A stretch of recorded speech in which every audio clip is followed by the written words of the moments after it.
Hello and welcome to The Emotional Future.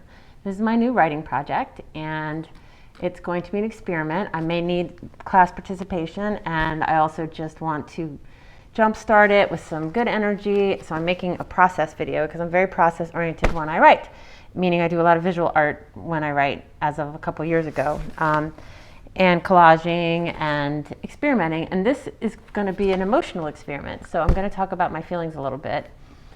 I was with my friend in August and her teenage son, and I said I was writing a book about emotions, and I have all these ideas, psychological, philosophical, and scientific ideas about what emotions really are, and some of them are a bit metaphysical. And he said, well, are you an expert? Maybe it shouldn't be nonfiction, because I said it was going to be nonfiction and that I was trying to invent something around emotions. And he said, maybe you should make it a fiction. Smart kid. And he said, because you're not really an expert. And I said, actually, I am an expert in emotions, and I'm good. You'll see. So anyway, it is going to be maybe a hybrid of fiction, nonfiction, science fiction. We'll see. But anyway, it's called The Emotional Future. So the first, I'm making this collage book and about it. So, love starts here. Make me your path. That came to me as something to do with the book, and it may be about transformation of ideas, emotions, and attitudes. Or it may be about how ideas, emotions, and attitudes play a part in transformation of individuals, the species, and the planet. So I started by making this collage book, and I have to say that the collage book is cool, but I feel like the colored Xeroxes of the collage book look even better, and I'll probably start posting photos, but I'm just going to hold up. This is the intestines, and I've been doing the idea, and then you see the space people. So, I mean, not the space people, what are they called? Astronauts. I'm trying to explore the connection between inner space and outer space. That is going to be one of my themes, and so I've been playing with that. So that's just a little astronaut in the duodenum.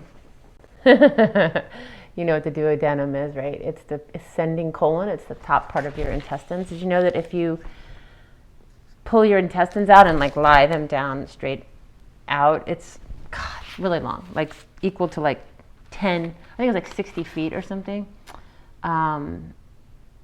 Something like that. I'm just talking out of my butt. I did read it. No, that's not supposed to be a joke. But I did read about it just yesterday, but I just can't remember the numbers because that's just the way it goes with this brain. So yeah, I wanted to say a phrase that I learned in one of my learning programs, which is the eroticization of rejection. That is part of my book. So this is just giving you an idea of where I'm headed these days with my thinking. I will post some of these pages from my collage book on my website. Maybe I'll show you one more. I mean, I was just playing with watercolors last night, so I'm just coloring in these things. I'll read what I wrote. It may give you some idea of what's happening here. No one respects a needy woman, but that doesn't mean we don't encourage her flourishing. This idea of love, of need, of gender and sex, and motherhood and self-sacrifice. Women are not respected for their witchiness, their vulnerability, their emotional intelligence, their emotions. Crazy women, hysterical women. What if we've been completely wrong about feelings and emotions? I know my mother was ashamed of her feelings. I was ashamed of her feelings. My husband didn't like my feelings, we're divorced, and often tried to change them, whether he knew it or not, and whether I knew it or not, which is kind of scary. I figured it out eventually. Let's see here. Think about the efforts we make to avoid our feelings and to hide them, even from ourselves.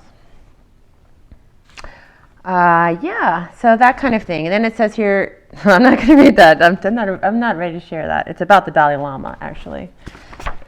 I'm sort of kind of dissing the Dalai Lama, which I don't want to do on my first post here. So I'm exploring Buddhism. Now, Buddhism's part of this. Mostly because they have a, there's a real psychological component to Buddhism. And so that's all for today. That's 5 minutes. That's enough. Welcome. More tomorrow.